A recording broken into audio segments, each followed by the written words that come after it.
শুধু নিরাপদ সড়ক নয়, নিরাপদ সড়কের জন্য আসলে আমাদেরকে পিছনে হাত দিতে হবে। নিরাপদ সড়কের জন্য চাই নিরাপদ রাষ্ট্র, তার জন্য চাই নিরাপদ শাসক। আপনি নিশ্চয়ই খেয়াল করবেন, বিগত 15 বছরে এমনও সড়ক এবং যোগাযোগ মন্ত্রী আমাদের ছিল যার নাম লোকেরা দিয়েছিল যাত্রী খেকো মন্ত্রী। যে যাত্রী খেকো মন্ত্রীদের জাতাকলে বিগত 15 বছরে 1,07,000 যাত্রী জীবন হারাতে হয়েছে। আমাদের শুধুমাত্র বাসের নিচেই যে জীবন দিয়েছে তা তো নয়, আমাদের রাজপথে আমাদের ভাইদেরকে, আমাদের বোনদেরকে গুলি করে তো হত্যাও করা হয়েছে। এই রাজপথ তো আমাদের রাজনীতিবিদদের, সরকারের হাতে নিরাপদ ছিল না। শুধু বাস চালক না, শুধু ট্রাক চালক না, এই রাষ্ট্রের পরিচালনায় যারা চালকের দায়িত্ব পালন করেছেন বিগত 15 বছরে তারা এই রাজপথকে আমাদের সাধারণ মানুষের জন্য তারা এটাকে অনিরাপদ করে তুলেছিলেন। এবং সর্বশেষ জুলাই আগস্টের গণ অভ্যুত্থানে এই রাজপথেই তো আমাদের ভাইদেরকে গুলি করে হত্যা করা হয়েছে। আমি এই জন্য বলছি যে নিরাপদ সড়ক চাওয়ার সাথে আমাদেরকে নিরাপদ শাসক পাইতে হবে।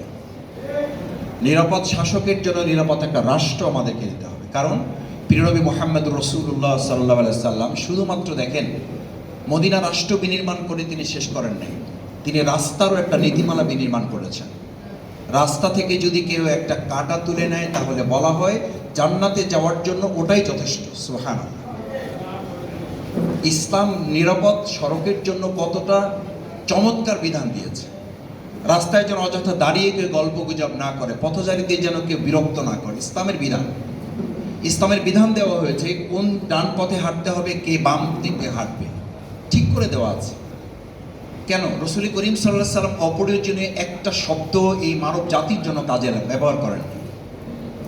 আজকে অত্যন্ত দুর্ভাগ্যজনক না? আমি রাষ্ট্রের কথা কেন বলছি? এই নিরাপদ সড়কের জন্য রাষ্ট্রের প্রসঙ্গ তো এখন খুব প্রাসঙ্গিক ব্যাপার। আমাদের এই গত কয়েকদিন আগে চট্টগ্রাম থেকে ঢাকায় ফেরার পথে বৈষম্য বিরোধী আন্দোলনের 2 জন সমন্বয়ক,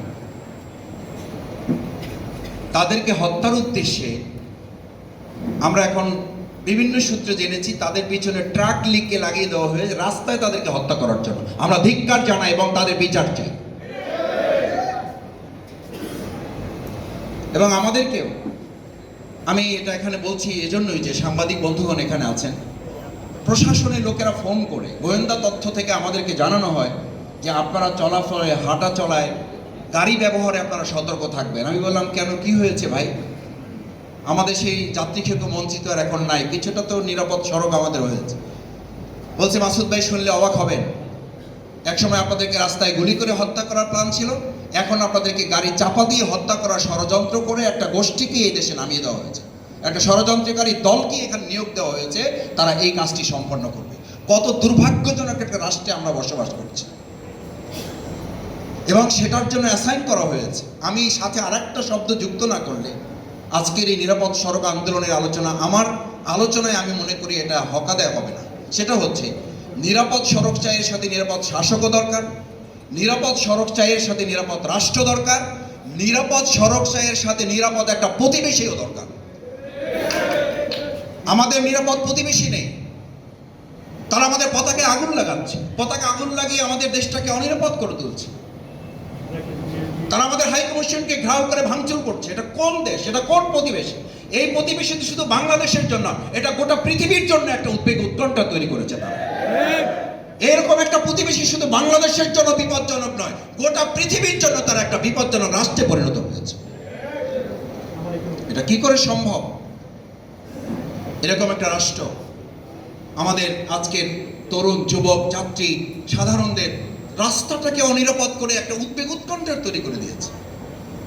সম্মানিত ভাই এবং বন্ধুগণ, আমি আরেকটি কথা আপনাদের বিনয়ের সাথে অনুরোধ করতে চাই। দেখেন, আমাদের এই প্রিয় মাতৃভূমি বাংলাদেশ, এই বাংলাদেশটাকে নিরাপদ করে গড়ে তোলার লক্ষ্যেই তো আমরা আমাদের দেশটাকে, আমাদের মহান মুক্তিযুদ্ধের যারা যুদ্ধ করেছেন, স্বাধীনতা যুদ্ধে অংশগ্রহণ করেছেন, আমাদের শ্রদ্ধেয় সভাপতি, আমাদের সর্বজন সম্মানিত ব্যক্তি ইলিয়াস কাঞ্চন ভাই বলেছেন 53 বছর স্বাধীনতার 33 বছরের লড়াই করছেন। আমি ইলিয়াস কাঞ্চন ভাইয়ের সাথে তার সমস্ত আবেগের সাথে মিলিয়ে আমি আজকে একটা কথা বলি যে যে নিরাপদ সড়ক চাইয়ের আন্দোলন তখন সফল হবে যখন নিরাপদ একটা সরকার আমরা এই দেশে প্রতিষ্ঠিত করতে সক্ষম হব। তিনি আক্ষেপ করে বলেছেন যে বিভিন্ন সময় বিভিন্ন সরকার এসেছে, কথা শুনেছে, কোনো কথার কর্ণপাত করে তার বাস্তবায়নের ধারে কাছে যেতে পারেনি। তার যে আজকে যে স্মরণিকাটা আমাদের হাতে এসছে, আমি স্মরণিকাটা দেখতেছিলাম বসে বসে, তিনি যে সুন্দর বাণী ওখানে দিয়েছেন, যে বক্তব্য দিয়েছেন, তার উপরেটা হচ্ছে লেখা ছিল, যা শুনবো যা বুঝবো তা মানবো। এই কথাটা তো আমাদের শ্রদ্ধেয় ইলিয়াস কাঞ্চন ভাই না, এই কথাটা মহাগ্রন্থ আল কোরআনে, ওয়ালা তাকুলু মা লা তাফআলুন, তোমরা এমন কথা বলবে না যা তোমরা করবে না। অথচ আমরা এমন একটা রাষ্ট্রে বাস করি, বলাই হয়ে থাকে এটা এমন সরকার, তারা বলবে করবে না, করলে তা বলবে না। কি আজব কথা, কি কোরআন বিরোধী, কি ইসলাম বিরোধী, কি মানবতা বিরোধী, কি যে জাতির সভ্যতা বিরোধী একটা রাষ্ট্রে আপনি বসবাস করে কি নিরাপদ সড়ক আপনি চাইবেন? আপনার তো বারান্দাটাও আপনার জন্য নিরাপদ না, সড়ক তো বহুত পড়ে। জুলাই আগস্টে তো আমাদের বারান্দা ঘরের, আমাদের বেডরুমটাও তো নিরাপদ ছিল না। সেই রাষ্ট্রে আপনি বেডরুম, আপনার ডাইনিং রুম, আপনার বারান্দাও নিরাপদ করে আমি কখন আমার রাস্তার নিরাপত্তার দায়িত্বের কথা আমি ভাববো? আমাদের কলিজার টুকরো সন্তান, কোলে মায়ের কোলে সন্তানকে গুলি করে হত্যা করা হয়েছে, সে তো রাস্তায় নামেনি, সে তো বারান্দায় যায়নি, তার মায়ের কোলে সে ডাইনিং রুমে ছিল, সেখানে গুলি করে টার্গেট করে হত্যা করা হয়েছে।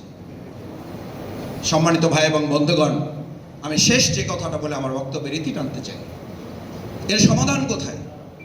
সমাধান